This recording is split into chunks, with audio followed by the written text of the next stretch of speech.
जज साहब ने अपना फैसला सुनाया था और मैं चकरा कर रोस्ट्रम पर ही गिर पड़ी थी। मुझे अपने कानों पर यकीन नहीं आया था। मैं हार गई थी, ना सिर्फ ये केस बल्कि अपने खून के रिश्ते भी। जो कभी सोचा भी नहीं था वो हो गया था। मुझे उम्र कैद की सज़ा सुना दी गई थी। मैंने एक नज़र कतार में बैठे अपने बाप और भाई पर डाली, जिनके चेहरों पर मेरे लिए अजनबियत थी। ऐसा लग रहा था जैसे वो मुझे पहचानते ही नहीं हो। मैं उन्हें पुकारना चाहती थी, रोना चाहती थी, लेकिन मेरे पुकारने से पहले ही वो दोनों खामोशी से उठकर कमरा अदालत से निकल गए थे। उन्होंने ना ही मुझसे कोई बात की थी और ना ही एक नज़र मेरी बेबस हालत पर डाली थी। मुझे अपने सगे रिश्तों से ऐसी उम्मीद हरगिज़ भी नहीं थी। मेरे अंदर कहीं कुछ छन से टूटा था। लेडी कांस्टेबल ने मुझे हथकड़ियाँ लगाकर अपने साथ घसीटना शुरू कर दिया था। वो जज्बात और एहसासात से आरी एक पुलिस वाली थी जिसे इस बात से कोई फ़र्क नहीं पड़ता था कि मुझ पर इस लम्हे क्या क़यामत गुजर रही है। मेरी पूरी दुनिया पलट कर रह गई थी और उसे बाहर खड़े मीडिया वालों की फ़िक्र थी। बाहर मीडिया के नुमाइंदे अपने कैमरों और माइक के साथ मौजूद थे, इसलिए मेरे चेहरे पर काला कपड़ा डाल दिया गया था। चारों तरफ से सवालात की यलगार हो रही थी और मैं बेयारो मददगार बस खिंची चली जा रही थी।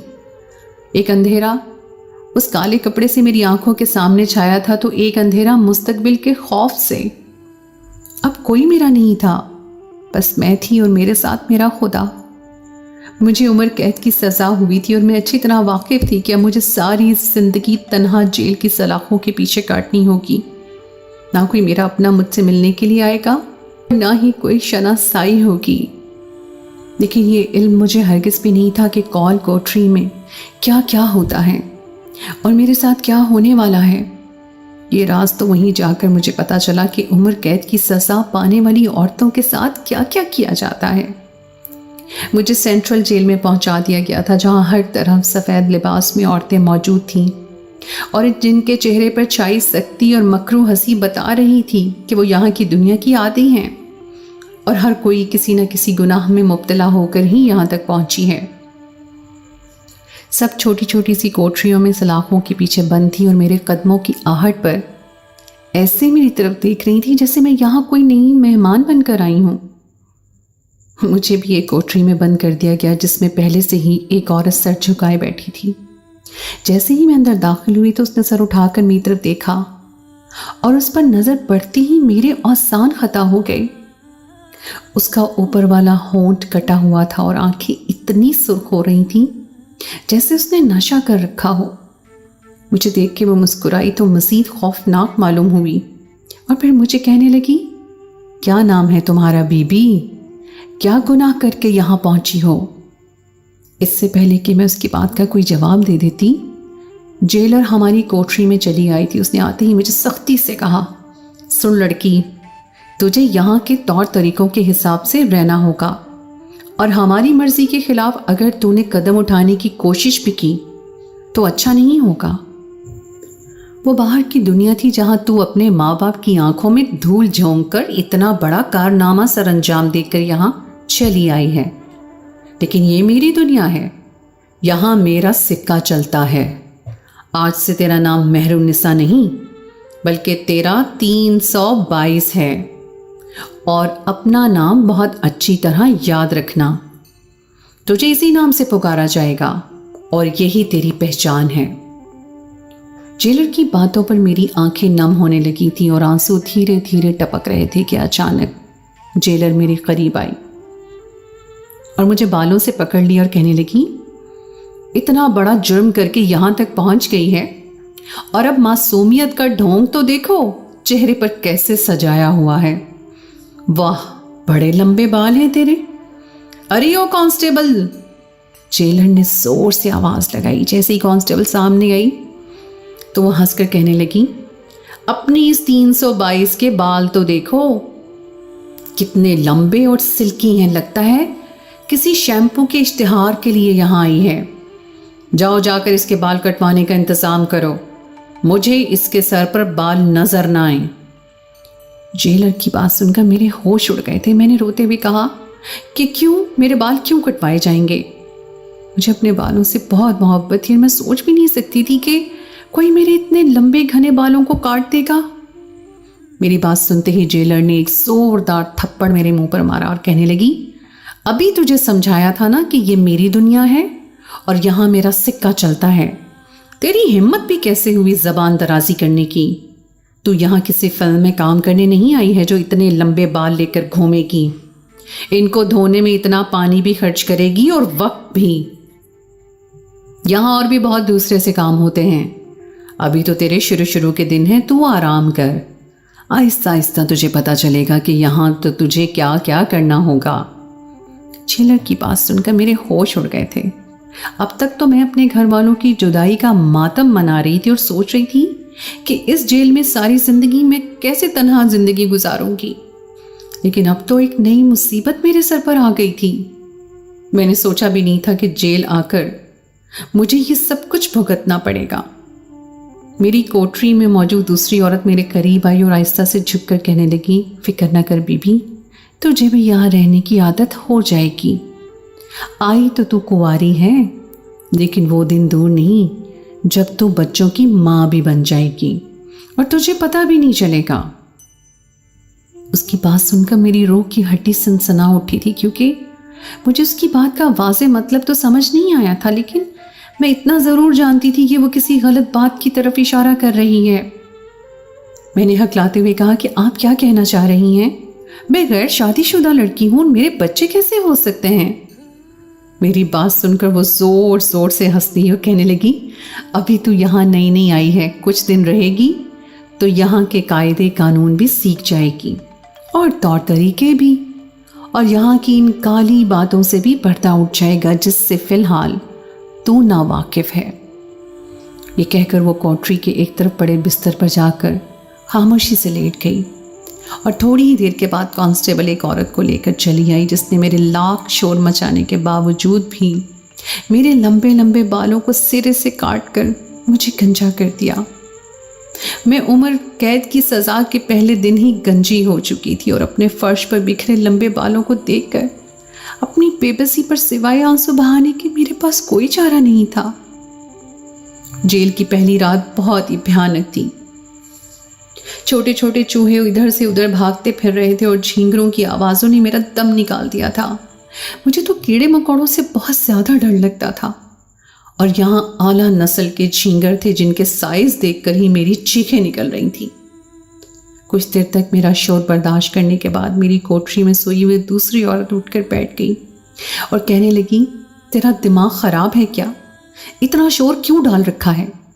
छोटे छोटे चूहे ही तो हैं, ये भी यहाँ हमारे साथ ही रहते हैं। अब खामोशी से सो जा।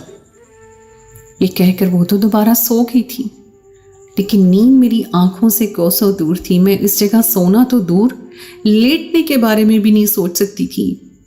वो काला फर्श, इधर उधर भागते चूहे और बड़े बड़े झींगर मेरे चारों तरफ मौजूद थे। ना चाहते हुए भी मेरी आंखों से आंसू बहते ही चले जा रहे थे। मैं यहाँ कैसे अपनी सारी जिंदगी गुजार सकती थी, जहाँ कुछ लम्हे भी मेरी जान पर भारी थे। ऐसी ही सुबह हो गई थी और अगली सुबह मुझे बताया गया कि मुझे बर्तन धोने का काम मिला है।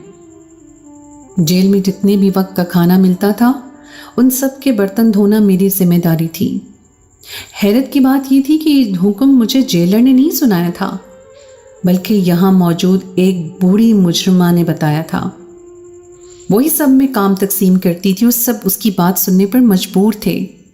मेरे पूछने पर पता चला कि यहाँ पर कई सालों से वो कैद है और उसके जेलर से बहुत अच्छे रवाबत हैं, इसलिए जेलर के बाद यहाँ उसका हुक्म चलता है। मैं बर्तन धोने वाली जगह पर पहुंची तो बर्तनों का ढेर देखकर मेरी जान निकल गई। ऐसा लगता था जैसे पूरे शहर के बर्तन धोने के लिए यहीं आ गए हों।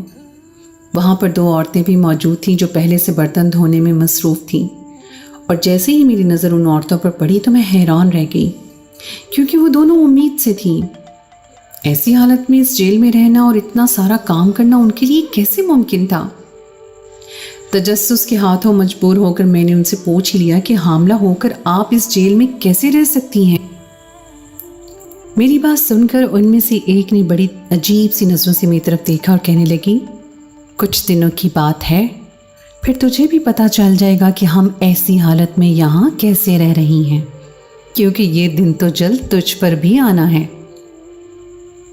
उसकी बात सुनकर मैं एकदम चौंक उठी थी। मुझ पर ये दिन क्यों आना था? मैं तो उम्मीद से नहीं थी और ना ही शादीशुदा थी।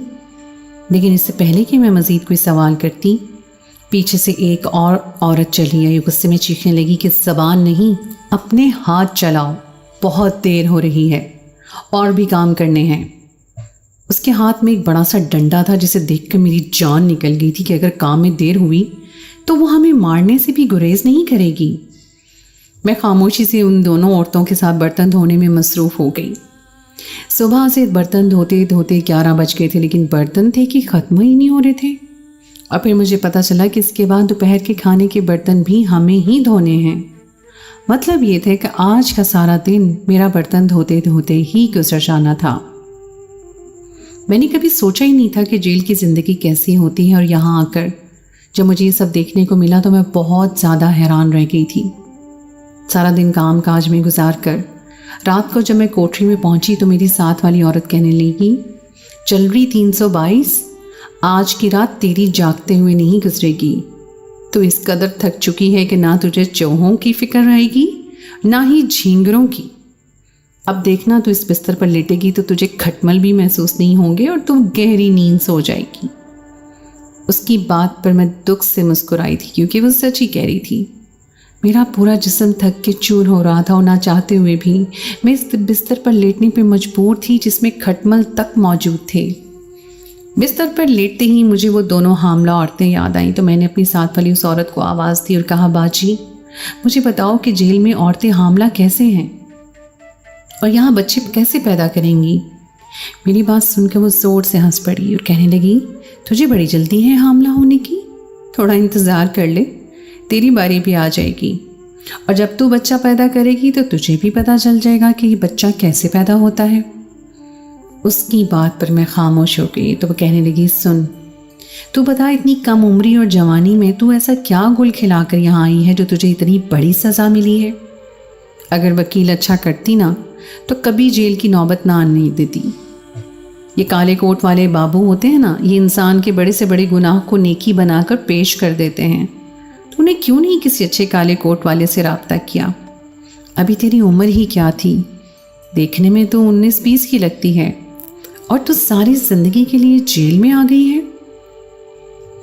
उसकी बात सुनकर मैंने एक सर्द आह भरी थी। मैं उसे क्या बताती कि मेरे लिए वकील तो किया गया था, लेकिन इस शहर का सबसे घटिया और सस्ता तरीन वकील, जिसकी नाकस वकालत की वजह से ही तो आज मैं यहाँ जेल की सलाखों के पीछे थी। और मुझ पर यह जुल्म किसी और ने नहीं बल्कि मेरे अपने ही बाप ने किया था।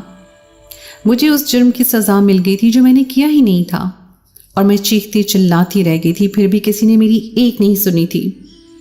मैं उस औरत की बात का जवाब दिए बगैर बिस्तर पर लेट गई थी। माजी मेरी आंखों के सामने घूम रहा था। मेरा नाम मेहरुन्निसा था और हम 3 बहनों का एक इकलौता छोटा भाई था। मेरे अब्बा की आंखों में हम तीनों बेटियों का वजूद खटकता था, क्योंकि मेरे अब्बा को बेटियां बिल्कुल भी पसंद नहीं थीं, और जब तक सिर्फ हम तीनों बहनें थीं उन्होंने अम्मा की और हमारी ज़िंदगी अजीरन बना रखी थी।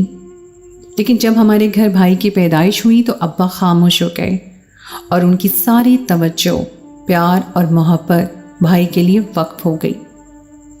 सालों हमने अपने बाप के ताने सुने थे और भाई की पैदाइश के बाद हमारी ज़िंदगी में सुकून आ गया था। हम तीनों बहनें एक सरकारी स्कूल में पढ़ती थीं, लेकिन अब्बा ने हमारे भाई को एक बहुत ही अच्छे प्राइवेट स्कूल में दाखिल करवाया था। हम तीनों बहनें ज़िंदगी की ज़रूरियात के लिए तरसती थीं और हमारा भाई अपनी बड़ी से बड़ी ख्वाहिश भी चुटकियों में अब्बा से पूरी करवा लिया करता था। हम तीनों बहनों को फिर भी अपने भाई से बहुत मोहब्बत थी। अब्बा ने उसका नाम शान रखा था और बाकी हम दोनों बहनों की वो शान ही था, हमारी आंखों का तारा था। हम सब और ख़ास कर अब्बा बेजा लाड प्यार कर रहे थे उससे, जिससे वो बहुत बिगड़ चुका था। वो बहुत ही ज़िद्दी और झगड़ालू हो चुका था। घर से बाहर निकलता तो किसी न किसी बात पर उसका किसी से झगड़ा हो जाता। बिना लड़ाई किए तो वो कभी घर लौट कर ही नहीं आया था। ये सिलसिला बचपन से जो शुरू हुआ तो वो 17 साल का हो गया, लेकिन फिर भी उसके झगड़े ख़त्म न हुए। घर में आए रोज़ कोई ना कोई इसकी शिकायत लेकर आता और अब्बा उसे समझाने के बजाय शिकायत लगाने वाले का जीना मुश्किल कर देते। अम्मा जब शान को समझाने की कोशिश करती तो अब्बा अम्मा को ये कह के मारने लगता कि तुझे तो मेरा इकलौता बेटा बर्दाश्त ही नहीं, तू तो बेटी पे बेटी पैदा करके खुश थी। दिन ऐसे ही गुजर रहे थे। एक दिन दोपहर के वक्त हमारे घर का दरवाज़ा बजा और मैंने दरवाज़ा खोला तो एक 23-24 साल का लड़का गुस्से के आलम में हमारे दरवाजे पे खड़ा था और शान के बारे में पूछ रहा था।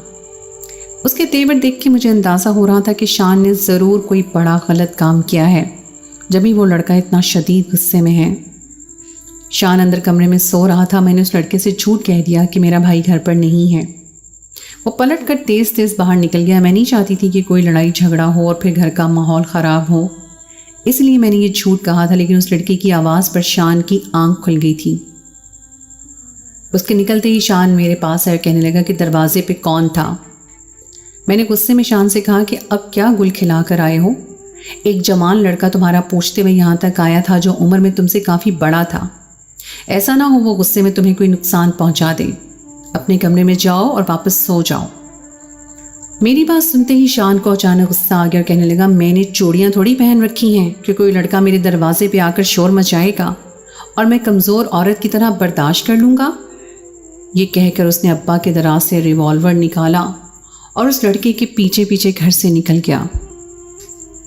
शान को रिवॉल्वर के साथ जाता देख के मेरी चीख निकल गई। मैंने अम्मा को आवाज़ देकर सारा मामला बताया, खुद भी उसके पीछे भागी। मैं जानती थी कि वो जज्बाती है और गुस्से में कुछ भी गलत कर सकता है। वो लड़का ज़्यादा दूर नहीं गया था, हमारे घर से कुछ आगे ही था। गर्मी की वजह से चारों तरफ सन्नाटा था। जब तक मैं उसके पास पहुंची उन दोनों के दरमियान झगड़ा उरूज पा चुका था और इससे पहले कि मैं अपने भाई को कुछ समझाती, गोली उस लड़के के सीने में पेवस्त हो गई थी। खून का एक फवारा बह रहा था और मैं कभी अपने भाई को और कभी खून में लुथड़े तड़पते हुए वजूद को देख रही थी।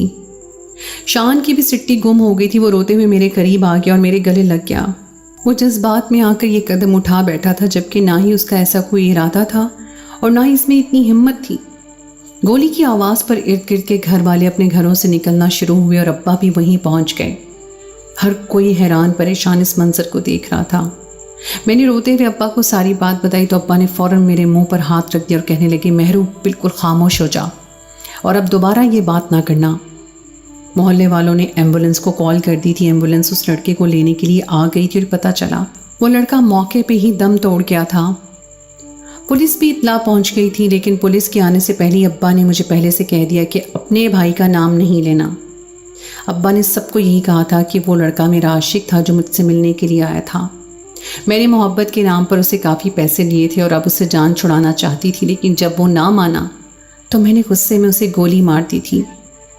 अब्बा की ये कहानी सुनकर जहाँ मोहल्ले वाले दंग रह गए थे, वहीं मेरे कदमों तले से ज़मीन निकल गई थी। अब्बा अपने इकलौते बेटी को बचाने के लिए मुझे कुर्बान करने का फैसला कर चुके थे। मैंने अब्बा से कहा कि मुझ पर ये जुल्म ना करें, मैंने कोई गुनाह नहीं किया। लेकिन हम तीनों बहनों की ज़िंदगी से ज़्यादा अब्बा को शान की ज़िंदगी अजीज़ थी, इसलिए अब्बा ने मुझे पुलिस के हवाले कर दिया था और मुझे कहा था कि मैं शान के ख़िलाफ़ कोई बयान ना दूँ। अब्बा खुद शहर का बेहतरीन वकील करके मुझे आज़ाद करवा लेंगे और मैं बेवकूफ़ अपने सगे बाप की बातों में आ गई थी। जब अब्बा ने कभी हमारी ज़रूरियात पर तवज्जो नहीं दी थी तो मुझे आज़ाद करवाने के लिए शहर के बेहतरीन वकील को कैसे हायर कर सकते थे। मैं जेल की सलाखों के पीछे थी और मैंने अब्बा की बातों में आकर इस जुर्म का इतराफ़ किया था जो जुर्म मैंने किया ही नहीं था। मेरे इकबाल जुर्म ने केस को बिल्कुल सीधा सादा और आसान बना दिया था। मुकदमा अदालत में चला। अब्बा ने एक सस्ते से वकील का इंतखाब किया और बहुत आसानी से हम ये केस हार गए और मुझे उम्र कैद की सज़ा मिल गई। मेरा वो बाप जिस पर मुझे बड़ा मान था, उसने मुझे मट्टी में रोंद डाला था और अपने बेटे का हाथ पकड़कर कमरा अदालत से ऐसे निकल गया जैसे मुझे पहचानता ही ना हो। मेरी अम्मा तो पहले ही अब्बा के आगे मजबूर थी। अब ना जाने अब्बा ने ऐसा क्या कहा था कि अम्मा एक दफ़ा भी नहीं मुझसे मिलने आई और ना ही हमारी कोई बात हुई थी। मैं अपने भाई के जुर्म की सज़ा काटने के लिए जेल चली आई थी। मैं दिन रात अपनी माँ और बहनों को याद करती थी। अगर मेरा बाप अपने बेटे के लिए मुझे यहाँ पहुँचा सकता था तो मेरी बाकी दो बहनों के साथ भी कुछ भी कर सकता था। और यही सोचकर मेरी जान निकलती थी। और इस जेल में आने के बाद तो जो कुछ मुझे देखने को मिल रहा था वो मेरी तवक्कुआत से कहीं ज़्यादा बदतर था। इन्हीं सब सोचों के दरमियान मुझे कब नींद लग गई पता ही नहीं चला, और जब सुबह आँख खुली तो दोबारा से कामों का वही सिलसिला शुरू हो गया। दिन ऐसे ही तेज़ी से गुजरने लगे और मुझे यहाँ रहते रहते 4 महीने गुजर गए। इन 4 महीनों में कोई मुझसे मिलने के लिए नहीं आया था। अलबत्ता जेल में औरतों का हामला होना और बच्चों की पैदाइश का सिलसिला जारी था। और फिर पूरे 4 महीने बाद मुझे ये राज खुला कि जेल में रहने वाली औरतें कैसे हामला हो रही थीं और उनके बच्चे कैसे पैदा करवाए जाते थे। एक रात मैं अपनी कोठरी में सोने के लिए आई तो वही औरत जो उस जेल में बड़ी बनी हुई थी आधी रात को मेरी कोठरी में आई, मुझे खामोशी से अपने साथ चलने के लिए कहा। मैं उसके पीछे पीछे चल पड़ी। उसने एक चोर दरवाजे से मुझे जेल से बाहर भेज दिया और पता चला कि मुझे एक रात के लिए किसी बड़े आदमी के पास भेजा गया है। वो पूरी रात मैंने कांटों पर गुजारी थी क्योंकि अपनी मर्जी के खिलाफ मुझे वो सब कुछ करना पड़ रहा था जो मैं सोच भी नहीं सकती थी। मुझे ब्लैकमेल किया गया था कि अगर ये बात मैंने किसी को भी बताई तो मुझ पर ही इल्ज़ाम लगा दिया जाएगा कि मैंने जेल से भागने की कोशिश की है। पता नहीं कौन कौन इस सब में शामिल था, लेकिन वो रात मैं जेल से बाहर गुजार कर सुबह होने से पहले वापस लौटी थी। और फिर ये सिलसिला ऐसे ही चलना शुरू हो गया और दूसरे महीने में हामला हो गई। मैं हामला हुई तो मेरी इस रोज़ रोज़ की अजियत से जान छूट गई, लेकिन मैंने इस बात को अच्छी तरह महसूस किया था कि मेरे हामला होने के बाद मुझे जेलर से छुपाया जाने लगा था। वो औरत बड़ी चालाकी से मुझे हमेशा जेलर की नज़रों से दूर रखती। मुझसे मिलने के लिए कोई आता ही नहीं था और ये बात पूरी जेल को मालूम थी। और ऐसे ही 9 महीने गुजर गए और जब बच्चे की पैदाइश का वक्त करीब आया तो जेल में मौजूद 2-3 औरतों ने मेरा केस किया और मेरे पास एक बेटी की पैदाइश हुई। ना ही मुझे मेरी बेटी दिखाई दी और ना ही मेरी गोद में डाली गई, बल्कि ना जाने उसे चंद ही मिनटों में कहाँ गायब कर दिया गया था। मैं खुद भी नहीं जानती। आज मैं बगैर शादी के एक बेटी की माँ हूँ और मेरी वो बेटी कहाँ है मुझे उसका इल्म नहीं, बल्कि ना ही मैं आज तक जुल्म की ये दास्तान किसी को बता सकी और ना सुना सकी क्योंकि मुझे बहुत ज़्यादा ब्लैकमेल किया गया था। आज मुझे अपनी कहानी एक लिखारी के तवस्सुत से बयान करने का मौका मिला तो मैंने अपने दिल का बोझ हल्का कर लिया। पता नहीं कब तक हम मज़लूम औरतों पर इसी तरह जुल्म होता रहेगा। जो कुछ मेरे साथ मेरे बाप ने किया वो जुर्म नाकाबिले माफ़ी है, और जो जेल की 4 दीवारी के अंदर हुआ वो तो मैं बयान भी नहीं कर सकती। आप लोग ही बताएं, क्या कोई बाप इतना संगदिल भी हो सकता है कि अपनी बेटी को बचाने के लिए अपनी बेटी को इस तरह दांव पर लगा दे? तो दोस्तों, ये थी मेरी आज की कहानी। उम्मीद है आपको आज की कहानी पसंद आई होगी। कहानी अच्छी लगे तो उसको लाइक ज़रूर कीजिए, अपने दोस्तों के साथ शेयर कीजिए, और अगर आपने अभी तक मेरे चैनल को सब्सक्राइब नहीं किया तो बराए मेहरबानी उसको अभी सब्सक्राइब कर लीजिए और साथ ही लगे हुए बेल के बटन को प्रेस कर दें ताकि आपको मेरी आइंदा आने वाली कहानी का नोटिफिकेशन उसी वक्त मिल सके। अगली कहानी तक के लिए मुझे दीजिए इजाज़त। खुदाए पैमान।